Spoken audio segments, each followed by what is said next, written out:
તો વાત કરીએ આમોદની તો આમોદથી પસાર થતા રાજ્ય ધોરીમાર્ગ 64 ઉપર મોટા ભાગે મીઠું મેટલ અને રેતી ભરેલ ઓવરલોડ ગાડીઓ પસાર થાય છે અને જેને પગલે અનેક અકસ્માતો ભૂતકાળમાં થયા હતા અને અનેક લોકો તેનો ભોગ પણ બન્યા હતા। ત્યારે ઓવરલોડ વાહનો ઉપર તંત્ર કોઈ જ પ્રકારના પગલાં લેતા નથી અને જ્યાં હવે પછી કોઈ મોટી દુર્ઘટના જે થાય તેની તંત્ર રાહ જોઈ રહ્યું હોય તેવું લાગી રહ્યું છે।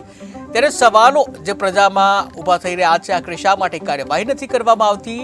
રોડ સેફટીને લઈને રાજ્ય સરકાર લોકોમાં અને ખાસ કરીને વાહન ચાલકોમાં જાગૃતિ આવે તેવા સતત પ્રયાસો કરી રહી છે, પરંતુ તંત્રની સજાગતા વચ્ચે પણ આરટીઓના નિયમોને નેવે મૂકી ટ્રકો અને ડમ્પરના વાહન ચાલકો ઓવરલોડ વાહનો બિંદાસપણે હંકારીને જતા હોય છે।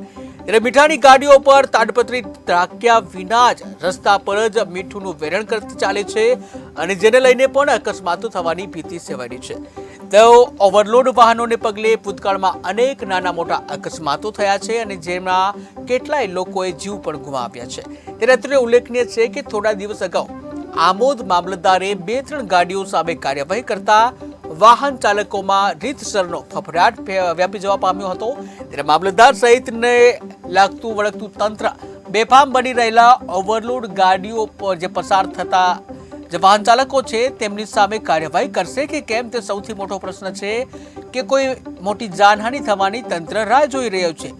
તો આવા અનેક પ્રશ્નો ઊભા થઈ રહ્યા છે। ત્યારે હવે જોવું રહ્યું કે તંત્ર કેવા પ્રકારની કાર્યવાહી કરે છે, એ જ સમય બતાવશે। તો હાલ તો કાયદાનો કોઈ પણ ડર રાખ્યા વિના ઓવરલોડ વાહનો તંત્રને પણ જાણે કે ચેલેન્જ કરી રહ્યા હોય તેવું લાગે છે।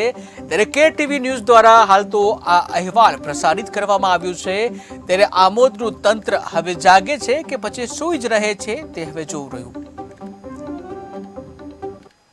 ચાલતી મીઠાની ગાડીઓ ઉપર એક્શન કે નગરમાં નેશનલ હાઈવે 64 ઉપર જે બેફામ મીઠાની ગાડીઓ ચાલે છે, જેને લઈને નાના મોટા અકસ્માતો સર્જાય છે। કેમેરામેન તમને બતાવશે કે આ જે મીઠાની ગાડીઓ છે જે આપણી પાછળ આવી રહી છે, સામેથી આવી રહી છે, એ ગાડીઓ ઉપર ક્યારે લગામ કસવામાં આવશે? જોવામાં આવે તો આ ગાડીઓ કેટલી જે કોઈ પણ સેફટી વગરની, જેની ઉપર નથી નંબર પ્લેટ મારવામાં આવતી કે નથી ઉપર કોઈ પણ જાતનું કશું એમ જે ચાદર હોય તે તેના વડે ઢાંકવામાં આવતું।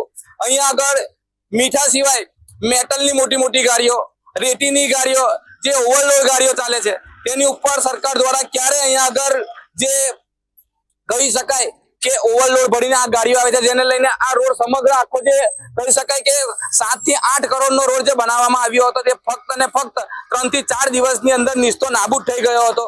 જેને લઈને આ બેફામ ચાલતા મીઠાની ગાડીઓ વાળા ઉપર ક્યારે સરકાર દ્વારા એક્શન લેવામાં આવશે?